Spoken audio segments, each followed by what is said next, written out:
So it seems that President Zhi Jing Ping of China knew about the Wuhan coronavirus weeks before he did anything about it. Maybe he was busy with more important things than human life. Maybe he had a crossword to finish. Who knows? Let's not rush to judgment. As most people know by now, the Chinese Communist Party has infected the world with a deadly virus, the Wuhan coronavirus, which has killed thousands of people and caused unprecedented worldwide panic and lockdown that will likely devastate the global economy. It's important to call this the Wuhan virus, or the Chinese virus, as President Trump would have it, because, as Confucius would say, it's important to call a thing by its proper name. When it first emerged in the city of Wuhan, a responsible government would have dealt with it decisively, but the Chinese Communist Party covered it up to save face until it was too late to contain it. They arrested anyone who talked about it, and they refused all offers of outside help because saving face is more important to them than saving life. The Chinese Communist Party is directly responsible for every death from this deadly Wuhan virus that they have inflicted on the world. They have always been enemies of the Chinese people. Now they are enemies of all humanity. They knew the world would be crippled by this virus when they covered it up, but they lied and they lied and they lied again, and they're still lying now.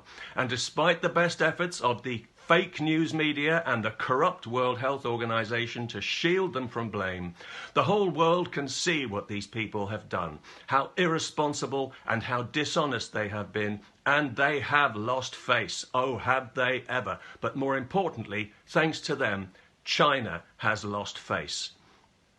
Xi Jinping and his party of gangsters have shamed their country in the eyes of the world. They have shown the world that China cannot be trusted, and that as long as they govern it, China should never be trusted or respected again. By the way, I fully expect YouTube to remove this video because Google, which owns YouTube, wants access to the Chinese market. So they do what they're told by the Chinese Communist Party, which approaches every problem with a heavy, blunt instrument. It's so 20th century. A political dinosaur well past its extinction date. In the 70 years these people have been in power, they've destroyed much of China's ancient heritage and tried to force the Chinese people to forget who they really are. They described their system of government as socialism with Chinese characteristics, as if socialism wasn't cruel enough. Not that it matters with socialism, Chinese characteristics, Russian characteristics, whatever. Sooner or later, people end up in concentration camps, like the million Muslims in China right now, incarcerated in what they call re-education centers, where they're forced to eat pork and drink alcohol, as if that's going to sort them out.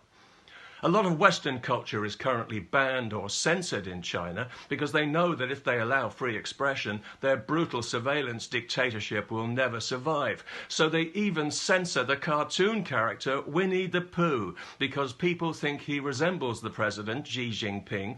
So they're using Winnie the Pooh online as an indirect way of satirizing the president without doing it openly and being arrested and tortured to death and having their organs harvested. Nobody wants that.